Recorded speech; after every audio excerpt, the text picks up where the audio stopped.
Okay, so the last 2 weeks, I recorded these episodes and majorly tripped over my own tongue through the entire recording. So I apologize for that. Here's what happens. I spend a significant amount of time looking up the weeks ahead and I study them. I look at the stars, I look at the placements, I do some interpretations, and just all the things that are going on. And I write myself a script in order to share with you. And I have to write a script, otherwise, I'm not going to be able to keep track of everything. And then I get to reading that script and I just trip over my tongue left and right. I think because I'm trying to read too fast. Anyhow, so that's my story. I'm sticking to it. Let's get on. Week 11. Here we go.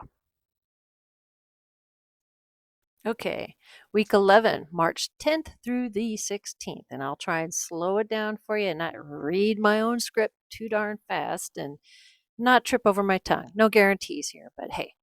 All right, so we're going to start this week off with a new moon in the first house, and it's also a supermoon. If you recall, we talked a bit about supermoons in a previous episode. Briefly, a new moon is one that you can't really see, and a supermoon is one that's really, really close. So the new moon versus a full moon. The new moon represents time to start something new or to start beginning working on a project or something that you've set aside in the past and you're bringing it back. It's something new.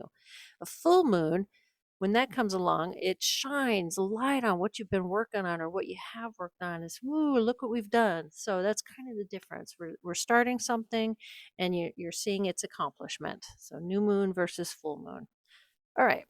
On the 10th, the moon is leaving Pisces and going into Aries. So this moon brings some fire with it. Let's think of this as a new energy, if you will.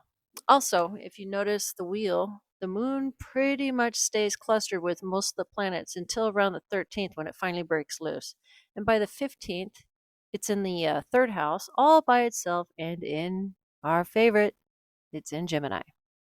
The moon moves quick, so it will travel through the houses faster than any other planet. Also, here's a tip for you. The moon is not actually a planet. We just call it that for astrology.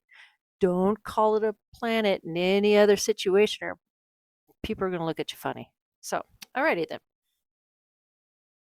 On the 11th, Venus enters Pisces at around 2:53 p.m. and Venus is exalted in Pisces. So there's a nice dose of sentimental love and devotion for those Pisces out there. Venus hangs out until April 4th. Pisces, be careful not to overdo it and don't smother people with all your love and affection because others can see it as smothering, a bit overbearing, and they could pull away from you. So don't let this good thing go sour. Pisces, don't say I didn't warn you. All right, on to insights. I'll start with all you Pisces out there. If you want to hit rewind and listen again to what I just said, starting with the 11th, when Pisces enters, or when Venus enters Pisces, I'm not joking. When Venus enters Pisces at 2:53, don't overbear people with all your love and affection. You'll push them away. They'll feel smothered and want to run. Okay. On the 12th, Saturn sextile to Mars allows us to do things with little stress or strain, but do whatever it is at a relaxed pace. Don't rush it. This is a good time to get going on some long term projects, maybe start putting ideas to paper. On the 15th, Venus is conjunct with Saturn, and if you want to join in, be counted on, you will be very likely to be counted in. This is a good time to join the group if you are so inclined. And then Geminis. First of all, if you know any Pisces, be aware that they can be quite smothering for a few weeks. Patience. You must exercise patience with them.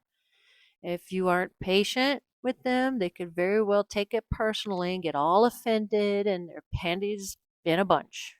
All right. On the 14th, the moon conjunct Uranus in the third house. No predictability for you, Gemini, but not because of your Gemini sun. The planets have something in store for you. Uranus, very interesting planet indeed. It's the planet of modern age, planet of revolution. It dislikes conventional things and wants nothing but freedom. Moon, emotional. You got all that? And all this in the third house. Your house, Gemini. The house of communication and self expression.